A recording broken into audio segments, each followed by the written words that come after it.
Parte 1. Técnicas fundamentais para lidar com as pessoas. 1. Se quer tirar mel, não espante a colmeia. No dia 7 de maio de 1931, a cidade de Nova York testemunhou a mais sensacional caçada humana de que a velha metrópole já teve notícia. Depois de semanas de procura, Crowley, alcunhado Two Gun, o assassino que não fumava nem bebia, fora localizado e cercado no apartamento de sua namorada em West End Avenue. 150 policiais e detetives dirigiram o cerco ao seu esconderijo no último andar do prédio. Depois de abrirem buracos no teto, procuraram alcançar Crowley, o rei dos matadores, com gás lacrimogênio. Armaram então suas metralhadoras nos edifícios vizinhos. E, por mais de uma hora, uma das zonas residenciais mais finas de Nova York esteve em rebuliço com os tiros de pistolas e o barulho das metralhadoras. Crowley, agachado atrás de uma cadeira estofada, atirava incessantemente contra a polícia. 10.000 pessoas emocionadas assistiam à batalha. Nada parecido havia sido visto antes nas ruas de Nova York. Quando Crowley foi capturado, o comissário de polícia Mulroney declarou que o celerado Two Gun era um dos elementos mais perigosos na história do crime em Nova York. Ele matará, disse o comissário, no cair de uma pena. Mas, como Crowley, o Two Gun, se considerava a si mesmo? Nós sabemos porque, enquanto a polícia estava atirando contra o seu apartamento, ele escreveu uma carta endereçada a quem possa interessar. E, ao escrevê-la, o sangue que corria de um dos seus ferimentos deixou um rastro carmesim no papel. Nesta carta, Crowley disse: "Debaixo do meu casaco há um coração cansado, mas bondoso. Um coração incapaz de fazer mal a qualquer pessoa." Pouco tempo antes, estava Crowley namorando a garota numa estrada no campo em Long Island. Subitamente, um policial dirigiu-se para o carro estacionado e pediu: "Deixe-me ver sua licença."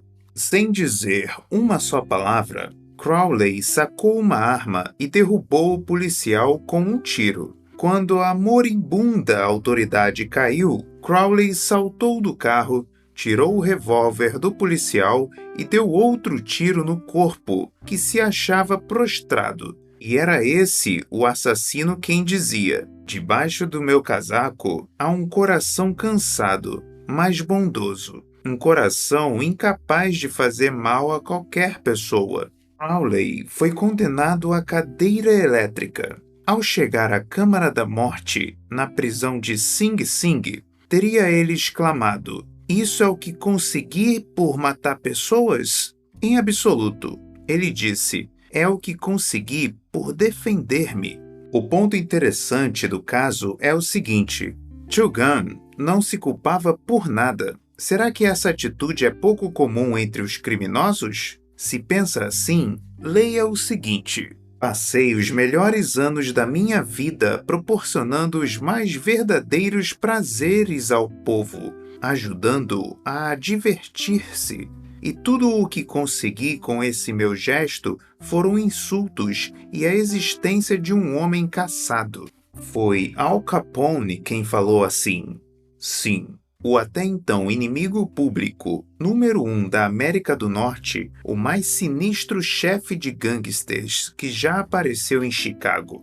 Capone não se condena, julga-se um benfeitor público mal apreciado e mal compreendido. E o mesmo fez Dutch Schultz, antes de baquear atingido pelas balas dos gangsters em Newark. Dutch Schultz, um dos mais notáveis larápios de Nova York, declarou numa entrevista aos jornais que ele era um benfeitor público e acreditava nisso.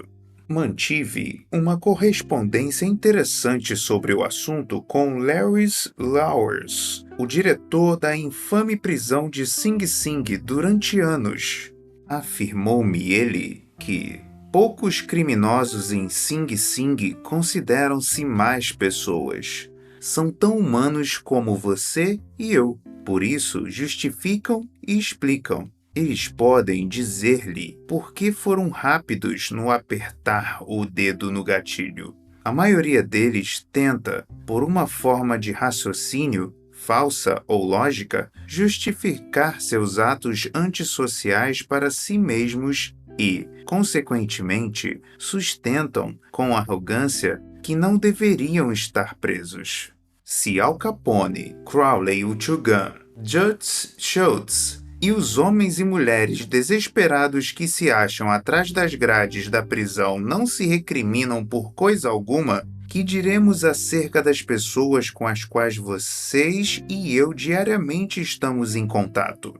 O falecido John Wanamaker confessou certa vez: "Eu aprendi há 30 anos que é uma loucura a crítica. Já não são pequenos os meus esforços para vencer minhas próprias limitações sem me irritar com o fato de que Deus não realizou igualmente a distribuição dos dons de inteligência."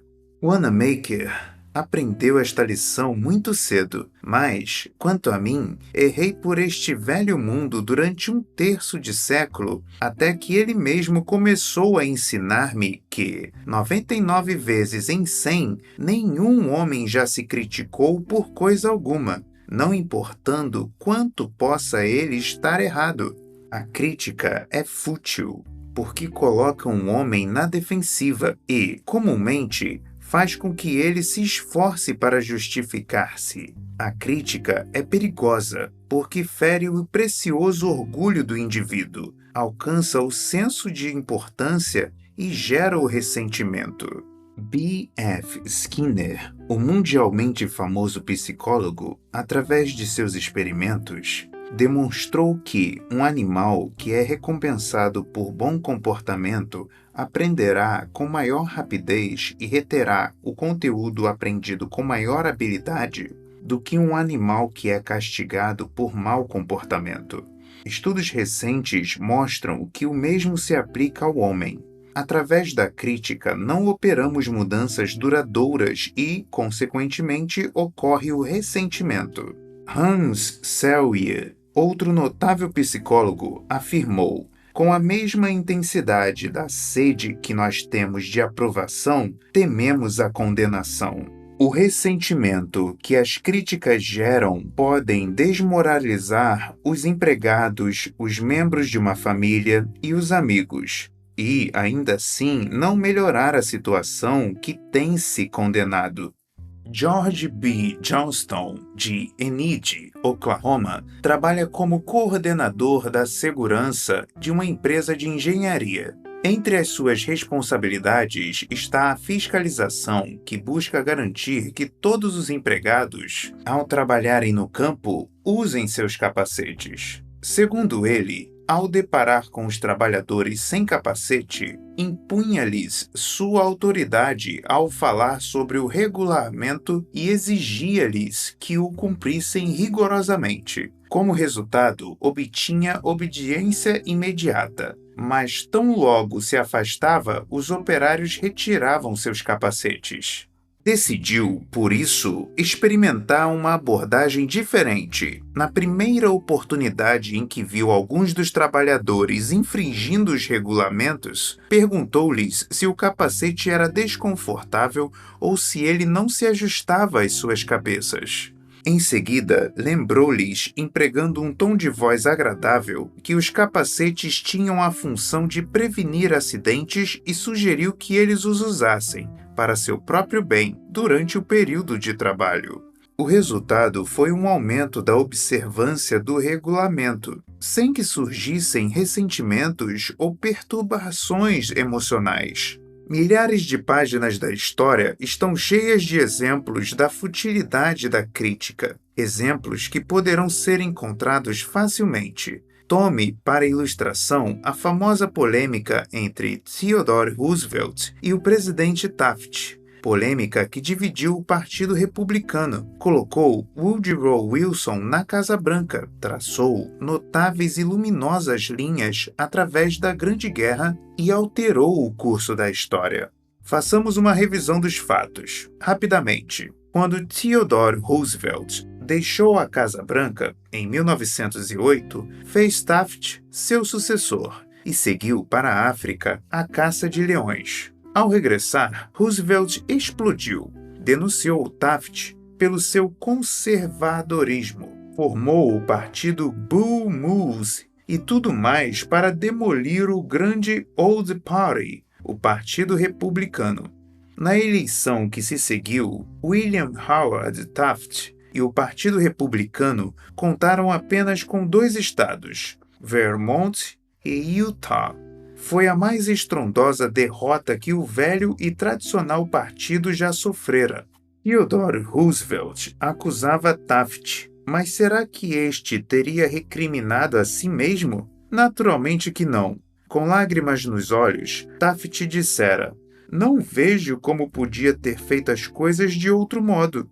Quem merecia a censura, Roosevelt ou Taft? Francamente, não sei, nem me interessa saber. Quero apenas mostrar que toda a crítica de Theodore Roosevelt não convenceu Taft de que ele estava errado. Apenas fez com que procurasse justificar-se, reiterando com lágrimas nos olhos: "Não vejo como podia ter feito as coisas de outro modo." Veja agora o exemplo do escândalo da Teapot Dome Oil. Lembra-se dele? Manteve os jornais vibrando de indignação durante o início dos anos 20. Arruinou a nação. Na memória dos vivos, nada parecido com tal escândalo havia acontecido antes na vida pública americana. Eis os fatos concretos do escândalo. Albert B. Fall, secretário do Interior no governo Harding, estava às voltas com o arrendamento das reservas de petróleo em Elk Hill e Teapot Dome, reservas de petróleo que tinham sido postas de lado para o uso futuro da Marinha. Abriu o secretário do Estado, Fall, uma concorrência pública? Não, senhor. Entregou o nababesco e rendoso contrato diretamente ao seu amigo Edward L. Doheny, e que fez este? Concedeu a Fall o que ele, com satisfação, chamou de empréstimo, a quantia de $100 mil.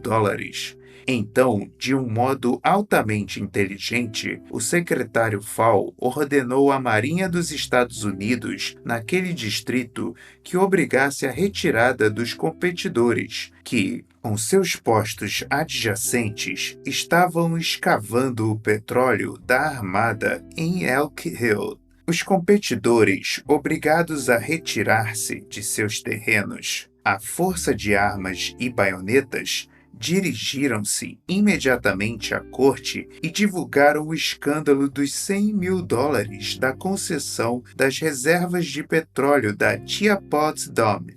A podridão descoberta foi tamanha que arruinou a administração de Harding, encheu de náuseas toda a nação, ameaçou de dissolução o Partido Republicano e colocou Albert B. Fall atrás das grades da prisão. Fall foi condenado como poucos homens na vida pública já o foram. Ficou ele arrependido? Nunca. Anos mais tarde, Herbert Hoover, num discurso público, declarou que a morte do presidente Harding tinha sido motivada pelo traumatismo moral que lhe causara a traição de um amigo. Quando a senhora Fall ouviu isso, saltou da cadeira, chorou, brandiu os punhos e exclamou: "O quê? Harding foi traído por Fall? Não, meu marido jamais traiu alguém. Esta casa cheia de ouro não faria meu marido cometer um erro. Ele, sim, é que foi traído, levado ao Calvário e crucificado." Eis aí a natureza humana em ação. O culpado culpando todos, menos a si mesmo. Somos todos assim. Por isso, quando você e eu tivermos de criticar alguém amanhã, devemos lembrar-nos de Al Capone, Tio Gunn e Albert Fall. Compreendamos que as críticas são como os pombos, sempre voltam aos pombais. Tenhamos em mente que a pessoa a quem vamos criticar e condenar provavelmente se justificará e, por seu turno, nos condenará. Ou, como disse o nobre Taft, não vejo como podia ter feito as coisas de outro modo. Na manhã de um sábado, 15 de abril de 1865, agonizava Abraham Lincoln num quarto de modesta casa de cômodos que ficava em frente ao Teatro Ford, onde John Wilkes Booth o alvejara. O enorme corpo de Lincoln estava estendido diagonalmente em uma desconjuntada cama, muito pequena para ele. Uma reprodução barata do famoso quadro Rosa Bonheur, The House Fair, estava à cabeceira da cama e a pálida chama amarela do bico de gás iluminava veladamente o ambiente. Quando Lincoln agonizava, disse o Sr. Stanton, ministro da Guerra, aqui está o mais perfeito governante que o mundo já viu.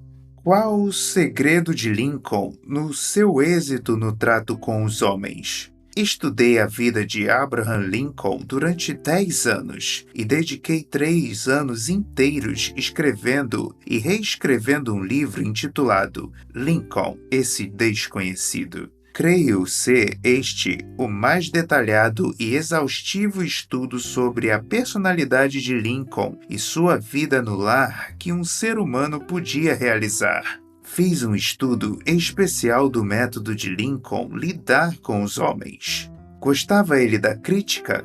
Oh, sim! Quando ainda jovem, no Pigeon Creek Valley de Indiana, não somente criticou, mas escreveu cartas e poemas ridicularizando e jogando essas cartas nas estradas, em pontos onde tinha a certeza de que seriam encontradas. Uma delas provocou ressentimentos que duraram toda a vida. Mesmo depois de estar advogando em Springfield, Illinois, Lincoln atacava seus adversários abertamente em cartas que publicava nos jornais. Fez isso muitas vezes. No outono de 1842, ridicularizou um belicoso político irlandês chamado James Shields. Lincoln satirizou-o numa carta anônima publicada no Springfield Journal. A cidade foi às gargalhadas. Shields, sensível e orgulhoso, foi presa fácil da indignação. Descobriu o autor da carta, montou no seu cavalo, procurou Lincoln e desafiou-o para um duelo. Lincoln não queria lutar. Era contra os duelos, mas não pôde recusar, pois se tratava de sua honra. Coube a Lincoln escolher a arma. Confiando na extensão de seus braços, escolheu as compridas espadas de cavalaria. Tomou lições no manejo da mesma com um graduado de West Point. No dia designado, ele e Shields encontraram-se num trecho de areia do rio Mississippi, dispostos a lutar até a morte. No último minuto, porém, os padrinhos resolveram suspender o duelo. Este foi o mais triste incidente pessoal da vida de Lincoln. Foi, porém, para ele uma valiosa lição na arte de tratar as pessoas. Nunca mais escreveu uma carta insultuosa. Nunca mais ridicularizou ninguém e, desde então, jamais criticou qualquer pessoa por coisa alguma. De tempos em tempos, durante a Guerra Civil, Lincoln colocou sucessivamente à testa do exército do Potomac vários generais, e todos eles, McClellan, Pope, Burnside, Hooker, Meade, erraram tragicamente, levando Lincoln a andar de um lado para outro em desespero. Metade da nação condenava rancorosamente os incompetentes generais, mas Lincoln, com malignidade para nenhum e com caridade para todos, manteve-se em paz. Uma das máximas que sempre repetia era: não julgueis, se não quiserdes ser julgados. E, quando a senhora Lincoln e outros falavam asperamente dos sulistas, Lincoln replicava: não os critiquem, são eles exatamente o que nós seríamos sob idênticas condições. Contudo, se algum homem teve oportunidade para criticar, certamente este homem foi Lincoln. Tomemos apenas um exemplo. A Batalha de Gettysburg foi travada durante os 3 primeiros dias de julho de 1863. Durante a noite de 4 de julho, Lee começou a retirar-se para o sul, enquanto tempestades de chuva inundavam todo o país. Quando Lee, com seu exército vencido, chegou ao Potomac, deparou com um rio transbordante, impossível de ser transposto, e o exército vitorioso da União à retaguarda. Lee caíra numa armadilha. Não podia escapar. Lincoln viu isso. Era uma oportunidade única, concedida pelos céus, a oportunidade para capturar o exército de Lee e pôr, imediatamente, um ponto final na guerra. Assim, empolgado pela realização da grande esperança, Lincoln ordenou que Meade atacasse Lee sem demora, sem mesmo ouvir um conselho de guerra para tomar tal decisão. Lincoln mandou suas ordens pelo telégrafo e um mensageiro especial foi enviado a Meade pedindo uma ação imediata. E o que fez General Meade? Justamente o oposto. Convocou um conselho de guerra em flagrante violação às ordens de Lincoln. Hesitou, retardou, telegrafou toda espécie de desculpas, recusou atender a ordem de atacar Lee. Finalmente, as águas baixaram e Lee escapou pelo Potomac com suas forças. Lincoln ficou furioso. Que significa isso? Gritou para seu filho Robert. Grande Deus, que significa isso? Tivemos os inimigos em nossas mãos, apenas precisávamos apertar o cerco para que se rendessem. Além disso, nada do que eu disse ou fiz pôde fazer o exército movimentar-se. Em tais condições, qualquer general teria derrotado Lee. Se eu estivesse ido lá, eu mesmo o surraria.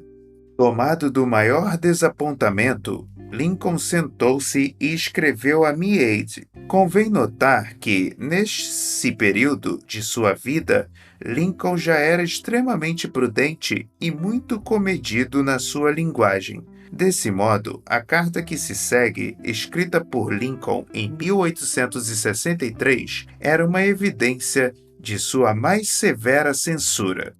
Meu caro general, não posso acreditar que o senhor haja compreendido a extensão do infortúnio no tocante à fuga de Lee.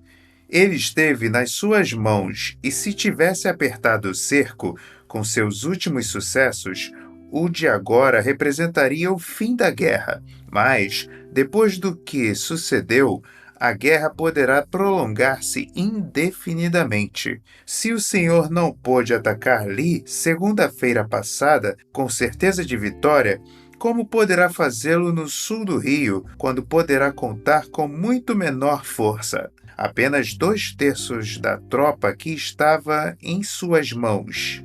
Nada justifica tal esperança. E eu acredito que o senhor possa agir com eficiência. Sua oportunidade áurea já passou, e eu me confesso verdadeiramente sentido com isso. Que supõe o leitor que Meade fez ao ler tal carta? Meade nunca viu esta carta. Lincoln nunca a enviou ao seu destinatário. Ela foi encontrada entre os papéis de Lincoln depois de sua morte. Minha opinião é que, e é apenas uma opinião, depois de escrever a carta, Lincoln olhou para fora das janelas e disse para si mesmo: "Espere um minuto. Talvez eu não deva ser tão temerário.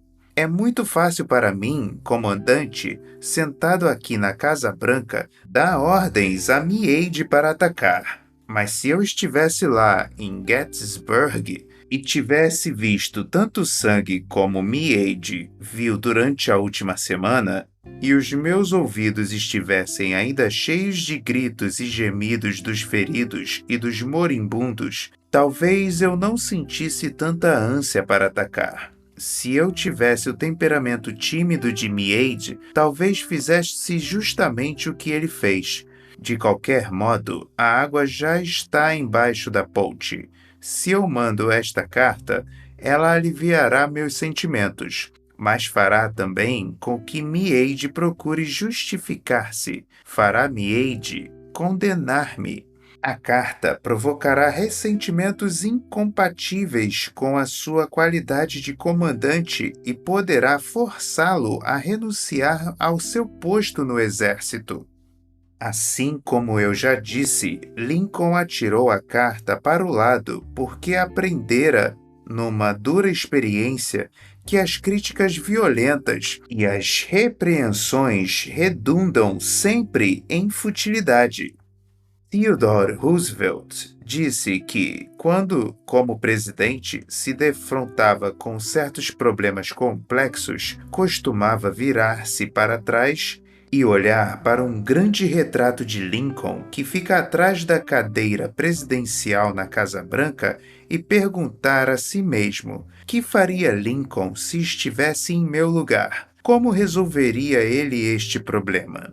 A próxima vez que estivermos tentados a passar um sabão em alguém, façamos o seguinte: tiremos uma nota de $5 do bolso e perguntemos, olhando a efígie de Lincoln impressa na cédula: como Lincoln resolveria este problema? Que faria ele em meu lugar?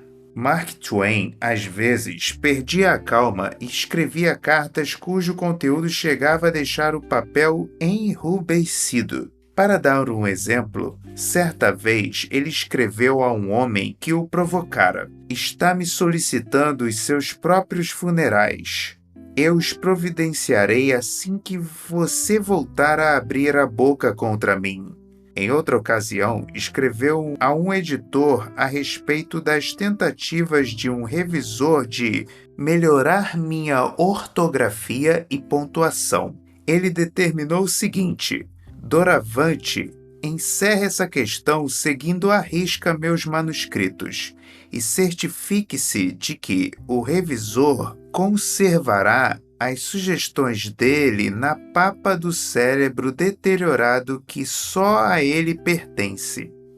Mark Twain sentia-se aliviado depois de tais provocações por carta. As cartas lhe permitiam desabafar e, ademais, não causavam nenhum dano real, já que a esposa de Mark secretamente as retirava dentre a correspondência postal. Assim, jamais chegaram a ser enviadas.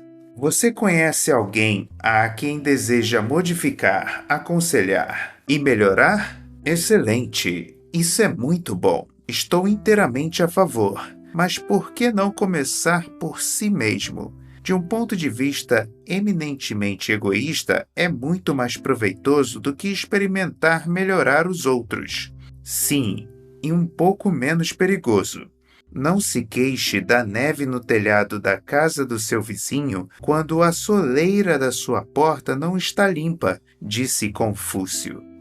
Quando eu ainda era um jovem e procurava vivamente impressionar as pessoas, escrevi uma carta idiota a Richard Harding Davis, um autor que se destacava então no horizonte literário dos Estados Unidos. Estava preparando um artigo de revista sobre escritores e pedi a Davis que me dissesse algo sobre o seu método de trabalho. Algumas semanas antes, havia recebido uma carta de alguém com a seguinte nota ao pé da folha: ditada, mas não lida.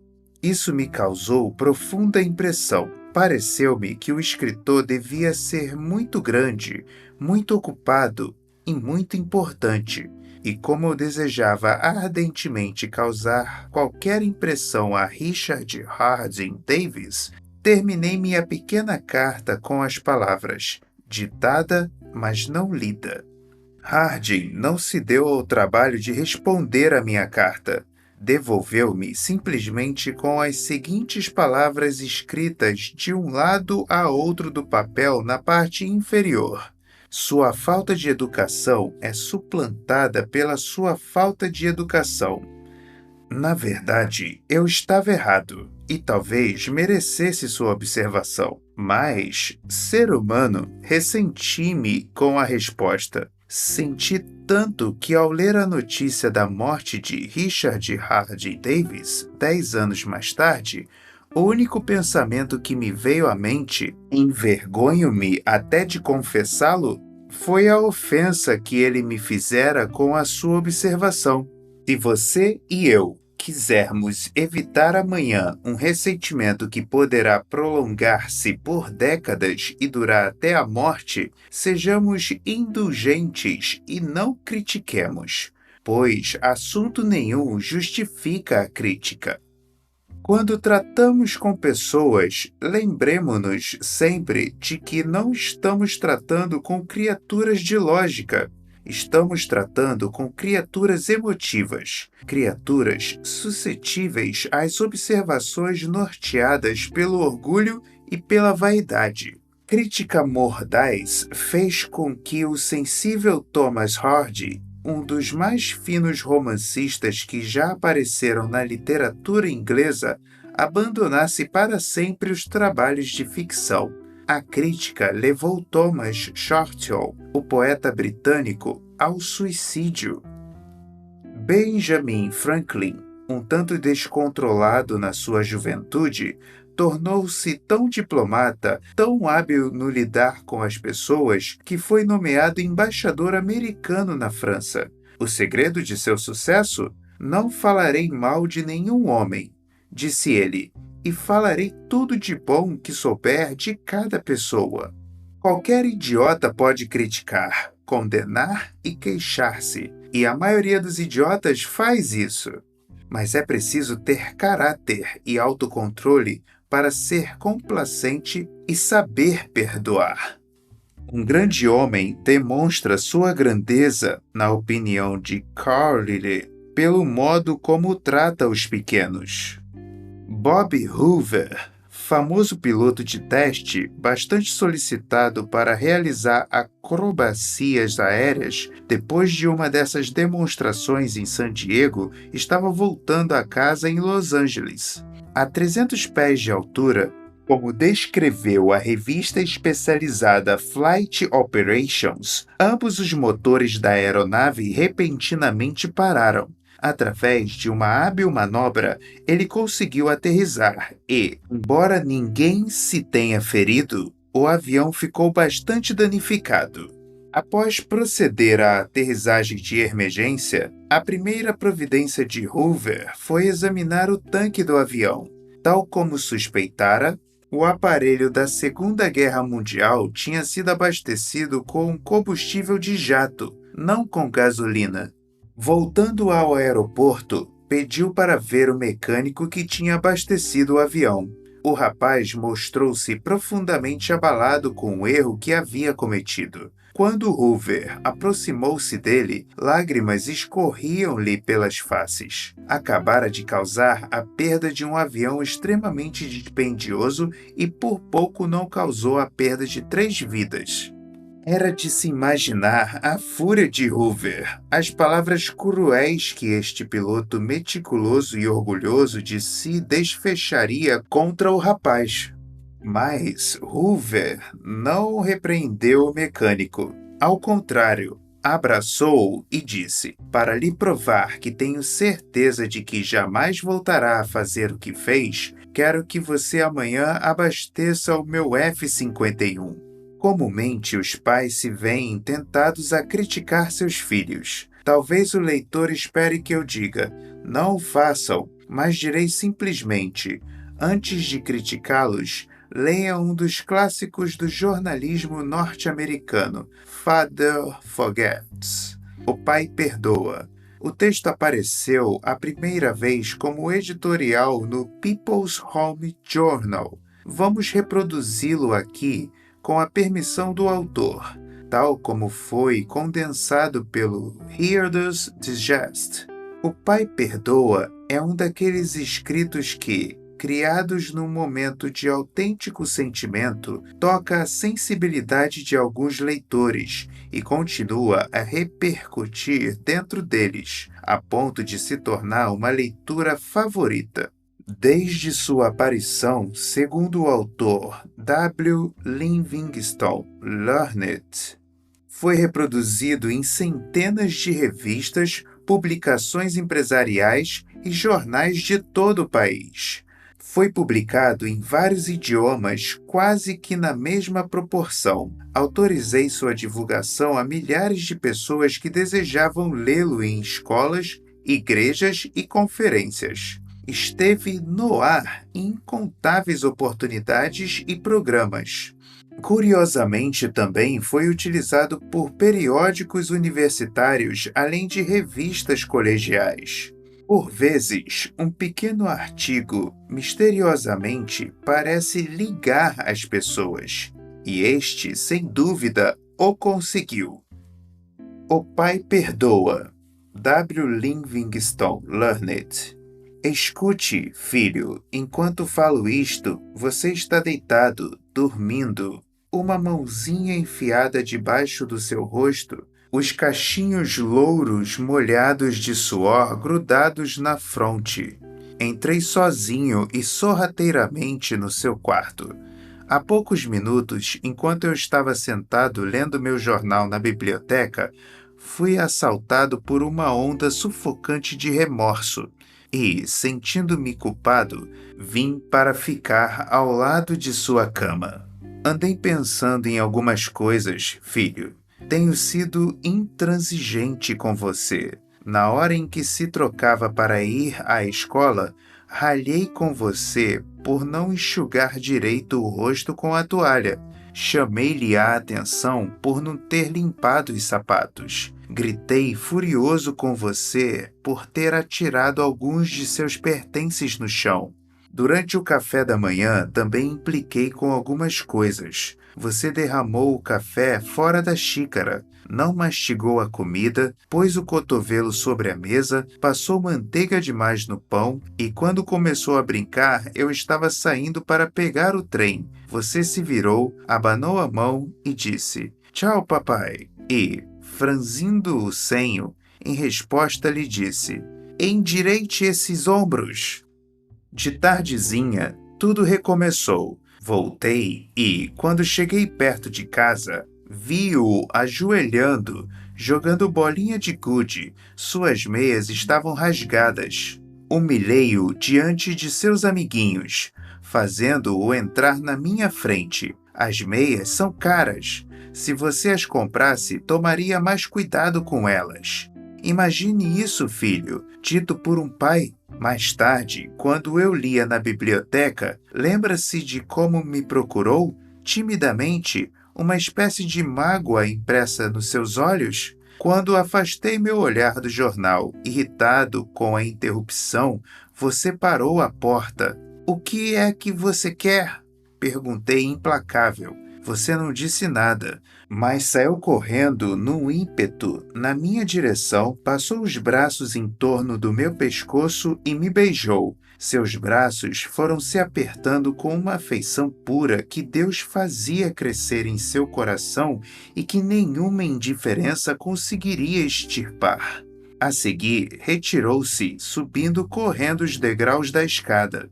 "Bem, meu filho, não passou muito tempo e meus dedos se afrouxaram. O jornal escorregou por entre eles e um medo terrível e nauseante tomou conta de mim.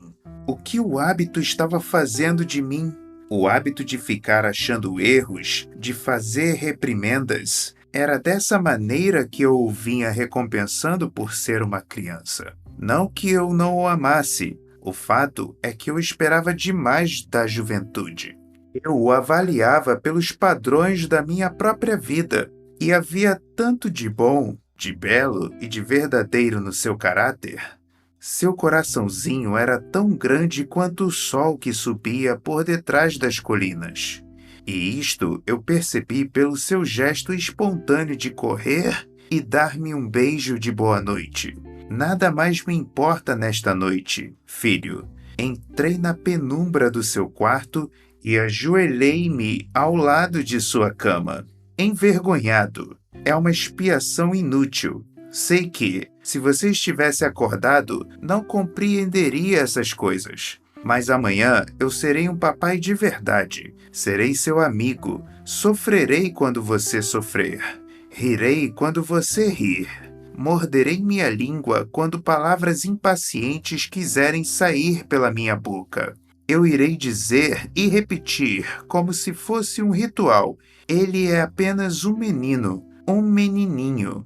Receio que o tenha visto até aqui como um homem feito, mas, olhando-o agora, filho, encolhido e amedrontado no seu ninho, certifico-me de que é um bebê. Ainda ontem esteve nos braços de sua mãe, a cabeça deitada no ombro dela. Exigi muito de você, exigi muito. Em lugar de condenar os outros, procuremos compreendê-los. Procuremos descobrir por que fazem o que fazem. Essa atitude é muito mais benéfica e intrigante do que criticar e gera simpatia, tolerância e bondade. Conhecer tudo é perdoar tudo.